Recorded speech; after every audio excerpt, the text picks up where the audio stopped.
Welcome to the 9th edition of the Astute Engineer. Slightly different twist this time. As always, I'm excited about these conversations, and even more so now. I'm with David Paddison.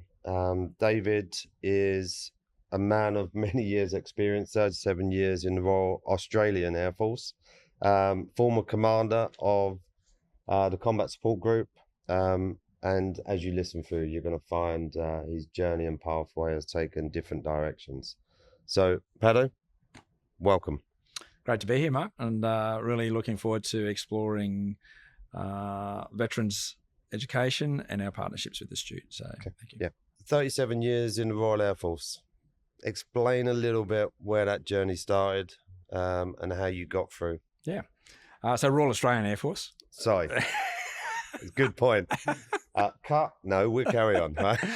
No, so yes, 37 years in the Royal Australian Air Force. I was a country kid, grew up in country Queensland, and as a young fella out there, Australia had just acquired the F-111. And so growing up in small country towns, we'd have the F-111s fly around, a bit like the Tornado, at low altitude through the country. And, so as you sort of have dreams and aspirations and you see these wonderful pieces of technology back in the mid to late 70s zipping through the skies, no greater motivator for, just absolutely mind-blowing. And we lived in a small country town then. My father was a school principal, and the town we lived in was a town called Jimna. And whilst it was only about three hours from Brisbane, it was a small forestry town, so the town generator used to get turned on each morning at 6 o'clock and get turned off at 10 o'clock. And we actually had no public telephone. So the phone, it was a bit like the old field telephones from the army. You'd dial through, be put through But the F-111s would come through the valleys there in the hills at night, and there was no warning, and it was just amazing. So that was my motivator to join the Air Force. So I finished year 12, and a week after I turned 17, I raced off to join the Air Force with dreams of flying. Yep. Went to the Australian Defence Force Academy, which was in its second year of operation. So before then, the single services had their own academies. And at the time, with developing a joint force, they thought the initiative to have a truly joint leadership model was to have a joint academy. So it started in 86 and I went there in 87. Did my time as a cadet, went on pilot's course. And as I tell my kids, after 12 months on pilot's course, had a bad week in the office. And so my aviation career didn't take the path that I thought. Yep. And I ended up going into a ground role. And so from the ground role I went into was airfield defence, which from a UK parlance is the same as the RAF regiment. Yep. Same sort of background. I went into that environment, and to be honest, I haven't looked back. I've been given unique opportunities over those many years, both within Air Force, in joint deployments, and have worked with developing new capabilities which have integrated with special operations. And so, many stories over those many years. Yeah, I'm sure some of them are not for this podcast, okay? But it's funny, you talk flippantly about 3 hours north of Brisbane, as if 3 hours north of Brisbane is just around the corner. And being a young kid, being influenced like that, I can imagine you listen to those sounds of those engines. And being in the Air Force, it's a long time, it's a long journey. So served overseas? Yeah, so I've had 3 operational deployments. So my first one was to East Timor following independence. I worked as a UN military observer there in a smaller province called Akusi. Which is, they talk about mainland East Timor, and but the province of Akusi is where the Portuguese first landed and separated from the main part. A wonderful experience living in amongst the people out there. And then I had 2 operational deployments to the Middle East, to Iraq, and the first time in 2005, and my last deployment was in 2021 as the commander of the Joint Task Force, and that's where I had the good fortune to, one way, I was the commander there for the withdrawal from Kabul and the evacuation, and then a drawdown of Australian forces from the Middle East. And I've also been posted to the US as a liaison officer for almost 4 years. So we touched on it earlier about, the operational side of things. And working with the UN would have been very different to actually what you then had to do in Iraq. And yeah, so as a military observer, you're actually unarmed. Right. So our role is to observe and report. But we live amongst the people where unarmed. It's almost you're left up to your own resources and initiative. And you act as that intermediary between UN peacekeeping forces and other military forces and the community. Very different to then. So there's still a threat to life and personnel, but you operate on your wits and how good your translator is. Yeah. And then obviously combat operations in areas like Iraq and the broader Middle East as well. Yeah. So certainly different roles. But so you've been, you're very distinguished. You was recognised with the, I think you can't get awarded enough. I think anyone who serves, I really don't think so. And that's what kind of appealed to me when we're looking at this veterans program and what you've gone through. Being in UN is one thing, but to actually withdraw troops in chaos, I guess it was chaos at times, a logistical, operational challenge for anyone. So what kind of challenges did you have in that moment? I mean, what stands out? Look, I think I was just, in a lot of ways, I was fortunate enough to be in the wrong place at the wrong time, but I had an amazing team around me, and when you've got clarity of purpose and you've got amazing people who've received some of the best training, and those circumstances bring out the best of humanity. Yep. So you've got people who are there, and I think when we sit back and we look at what military forces do, they're trained to run towards danger. They're trained to actually help those in need. And so whether you're working in UN or whether you're working on combat operations, ultimately it is about actually being there to help people who need assistance. And whether it's to provide them with a better life, or to remove tyranny or whatever it is, ultimately that's what military forces do. So yes, there's a national policy perspective, but really whether it's our own population or population overseas, it really is about doing the right thing for people. So those sort of circumstances, when you keep that in the back of your mind, people step up. Yeah. And it's very easy to be, all I've got to do is provide guidance, and good people do good things. And that's very fortunate to be in that circumstance. Yeah, and that's a positive way of looking at it. But I guess that also answers that question we spoke about before we came on here with this. I would run away from that 3.6 meter snake. You was curious to see where it was going. Okay, so that's led you into the position you are now. So talk to me about the veterans, because if you're experiencing 37 years in the forces, you're seeing lots of people come out with challenges. And I guess, some of that inspiration that you've got has helped people transition. But talk to me a little bit about the veterans and what your role is now. Yeah, so look, the veteran program, so first of all, I'd just like to acknowledge also my family.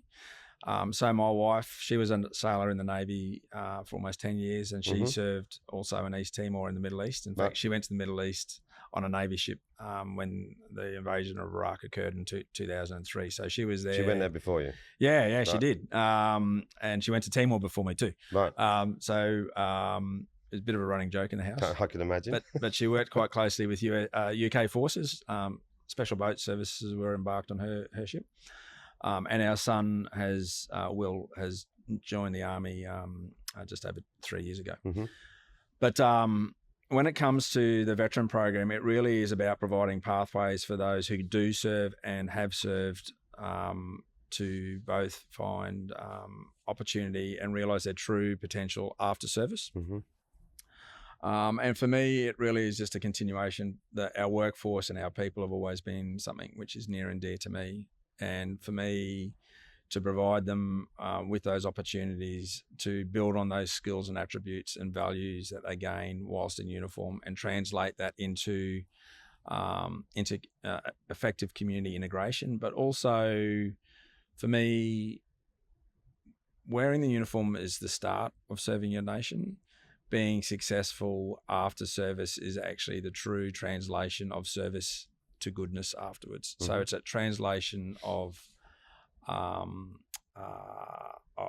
national treasure, that which has been built and started when someone puts a uniform on, and when we translate that into successful life after service, that's where the real rubber hits the road for me. Yeah, and I've mentioned to you before, we do a lot of work with the services and respect. You guys are out there protecting us. But there's so many transferable skills.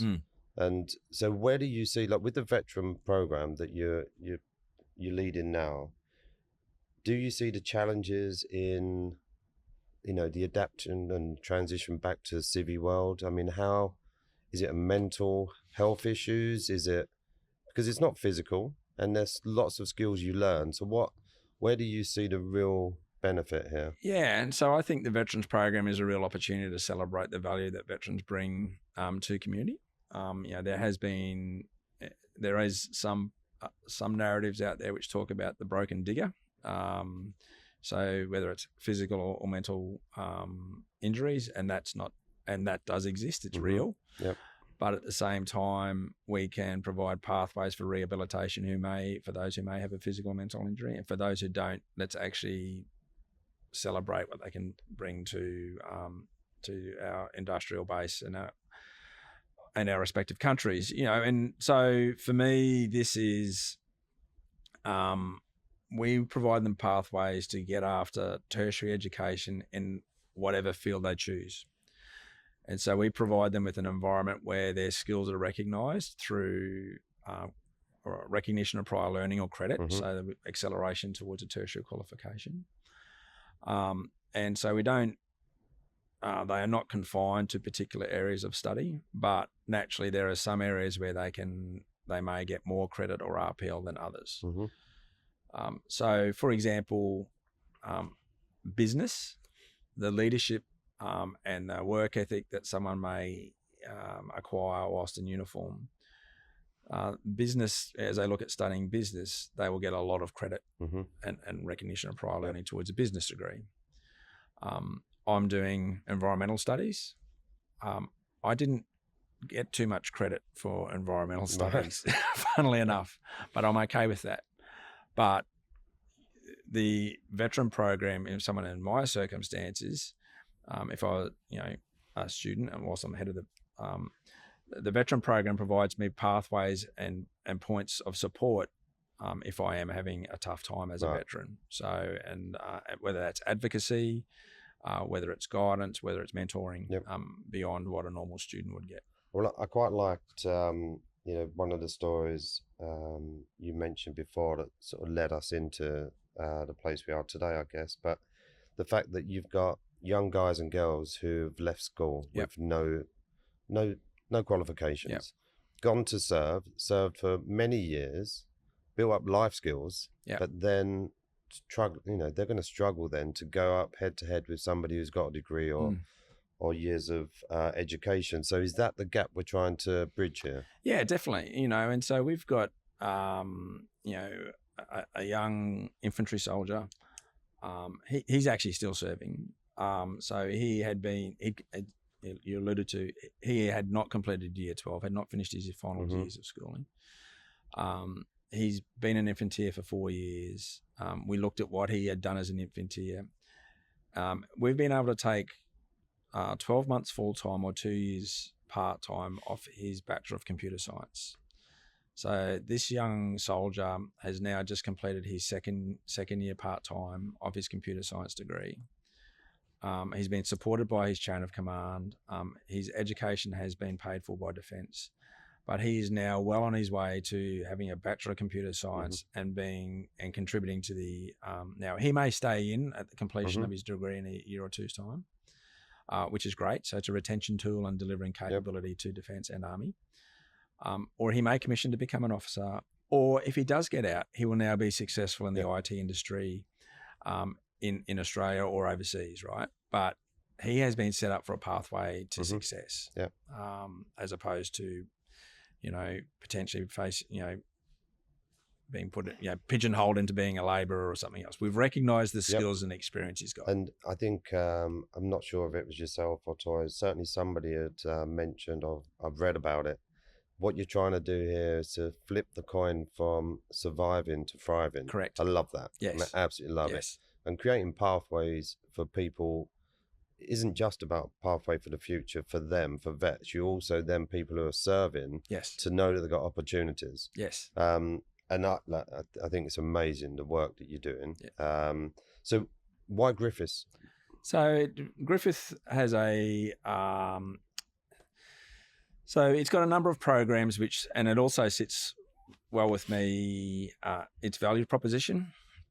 So, it talks about, when we start talking about our values, we talk about people, we talk about partnerships, we talk about innovation, we talk about place. And so those words resonate with me as an individual. Griffith also values itself on providing accessible tertiary education to a broad range. So, for example, the operating models which exist within the Indigenous program and also the sports program, we've taken those flexible delivery models and those understanding which is inherent in those programs and applied them to the veteran program as well. And so we really encourage those studying, those veterans, which includes current serving at university, to first and foremost immerse themselves as a student and be comfortable within community, and then from there, as opposed to isolate from community, and that assists with transition. It makes the growth of the individual much richer. But those qualities which exist within the university DNA, which are reflected within the First Nations and the athlete program, we apply just as equally to the veterans. So it was a very easy translation. If you don't need to reinvent a wheel, do not reinvent a wheel. Absolutely. And I think if you look at defence, academia and industry, we've got to work closer. Yes. We need to find a way of bridging that gap, helping each other. Yes. And so I love what you're doing. You talk about the sports side of things as well. You're not just involved in this program. You're not just a vet. You also give a lot of time to the sports as well. So are you still doing the women's baseball? Yeah, no, I am. I'm still involved actively with. How did that come about? I mean, so yeah, I grew up playing cricket, and we'll come on to the Ashes in a minute. We don't need to go. I know you're out for the Lions tour earlier this year, but hopefully, I'm positive the Ashes will be a much more. So there's a nice translation between cricket and baseball, and a lot of people actually don't realise. So Ian Chappell, one of the great cricketers of, he actually played baseball, and in fact, he used to. He's on the Wall of Honour down at Glenelg Baseball Club in South Australia. Oh. So back in the day when I was a young kid, the cricketers would play baseball in the off season, but I got posted over to the US. Our kids were young, wanted them to be able to, hit a bat with a ball, and we got into baseball, but. Fell in love with the sport. Obviously, the World Series has just finished. My daughter was going for the Dodgers, so she's relatively happy. Got involved with it. Yeah, it's an opportunity to engage with your kids. But, for me, I got involved with the women's side of sport. Our son played as well. But it has proven, it is, for me, has been a very valuable learning experience. And some of those leadership skills and being involved with high level women's professional sport, I've been able to bring back to the workplace, both when I was in uniform. So in my last in those last years before I left Air Force, I had the highest female participation rate in defence within my area of responsibility. And those skills and leadership qualities that I got out of sport, I was able to bring into the military context. But just as equally, when we looked at the evacuation of Kabul, some of those considerations as far as families, female considerations, are just as equally important. Yep. So on every aircraft that flew in and out of Kabul, as we brought families and Afghans out and recovered them, evacuated them, there was female. We had female infantry soldiers forward. We had female loadmasters on the aircraft. We had female crew. We had female medics. So they are all. It has proven to be a really important part of making me who I am. I think the other piece of it also is that just sport is great for us being humans, and the social impact.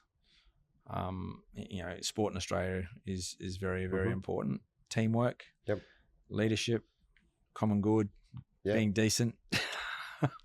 It all comes out of sport. Yeah, no, absolutely. I mean, I love sport. You can get to see all the different emotions on a golf course. Yep. And it takes up one good shot to come back, doesn't it? It's the next shot which counts, right? Absolutely. So back to the Ashes then. All right. Let's quickly touch on that, because we obviously, I certainly enjoyed the Lions rugby, but cricket in Australia is a bit different to rugby in Australia. So what's your prediction? This is being recorded, remember? Yeah. Look, I'm pretty confident that the Aussies are going to hold sway. Nothing like a little bit of a home ground advantage. Yep. We need to reassert our dominance after the Lions tour. But look, I think it'll be a really tight series. Going forward, there's a bit of a transition, I think, happening within Australia. Our bowlers are strong. Our batting attack's amazing. Yeah. Steve Smith's got a point to prove. Probably be his last Ashes tour, so I'm sure he's going to want to finish on a high. But there is also a lot of discussion about the top of the order in the Australian order, so we'll see what comes. I think it could be amazing. I think we've got one of the best batting attacks. You've got the best bowling attacks. I'm hopeful that this weather that I've had this weekend carries on and saves us. No, I think you're right. I think, that the teamwork ethic and what you've gone through throughout your career, that leadership's so important. And I think it's the same in sport, isn't it? So it is, yeah. So, I've got to talk about your award, or is it awards, should I say? So, but I couldn't quite understand what it meant. So you got awarded the Conspicuous Service Cross.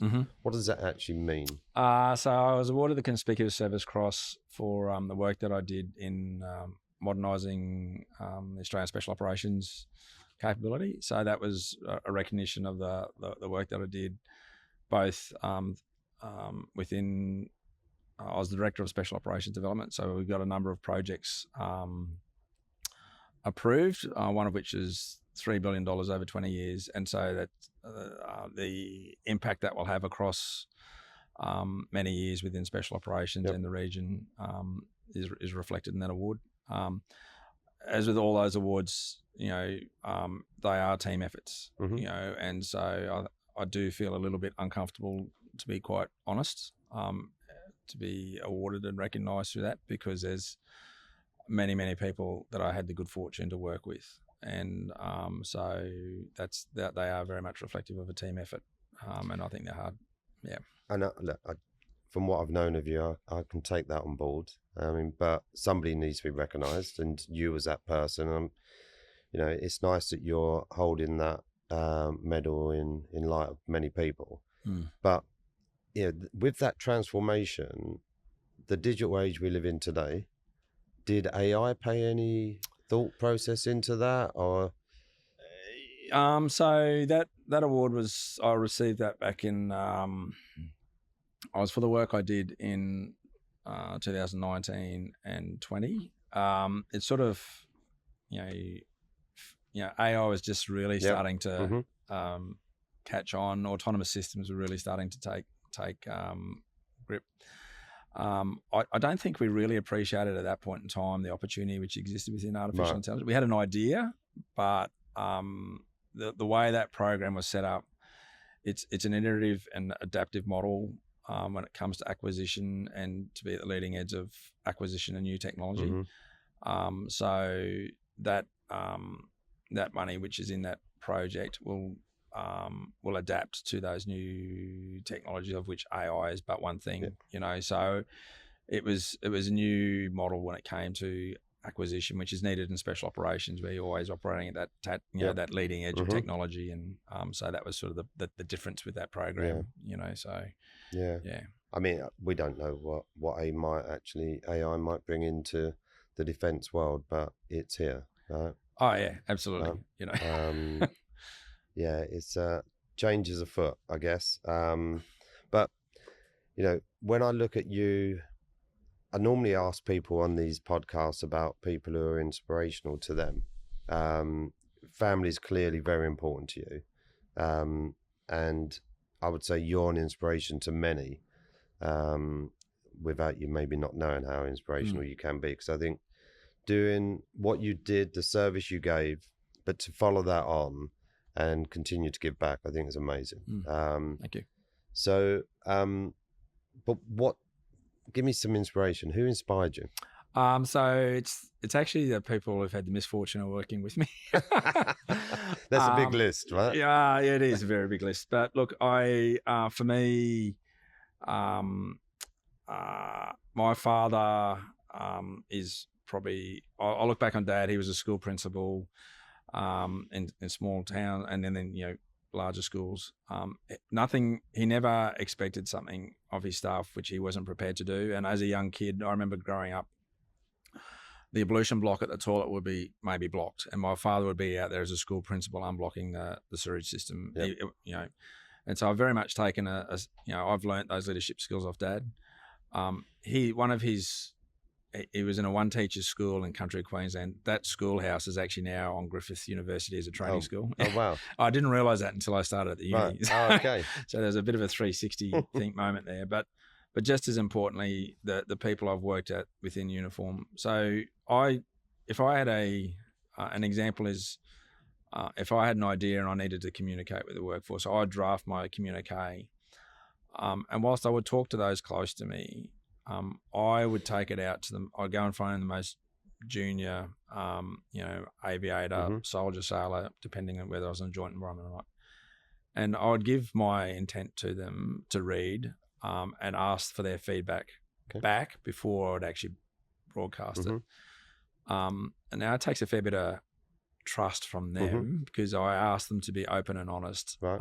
So you need to establish those relationships. But the inspiration for me fundamentally is the people in the organisation and doing the right thing by them, but at the same time doing the right thing for them. So it's not we're shaped by those above, but I've been inspired by those below. Yeah, that's nice. Yeah, that's a great takeaway. So I don't know whether you've read the book because it's about the All Blacks, but Legacy.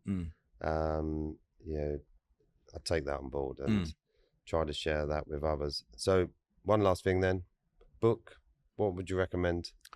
Oh, book, what would you recommend? I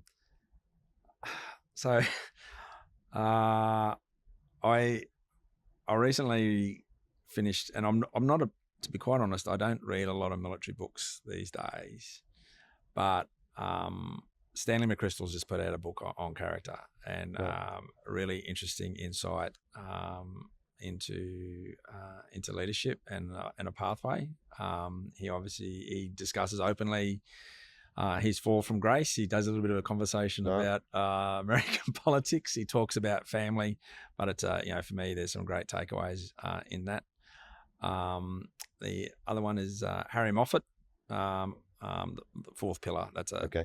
he's it's a great read as well. Yeah. So it talks about stoicism. Yep. Oh yeah. Well, I keep building up the list of books to read, so they'll find their way onto mine. Paddo, thanks a lot. Thanks very much, Mark. You are an inspiration. Thank you. Really glad to be working alongside you guys. Be happy to see where it takes us. No, thank you for having us on today, and I really do appreciate the partnership that we're forming between Astute and your support to the veteran program. It is the support that you're demonstrating is key to our success, and it's very much valued, and I know within the veteran students it is very much appreciated. Oh, good. I mean, we want to give back, something that we've been trying to do for years. Yep. So thanks very much for listening.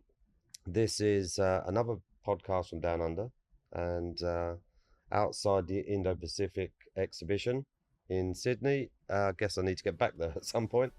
So any ideas, suggestions, you know where to catch us on social.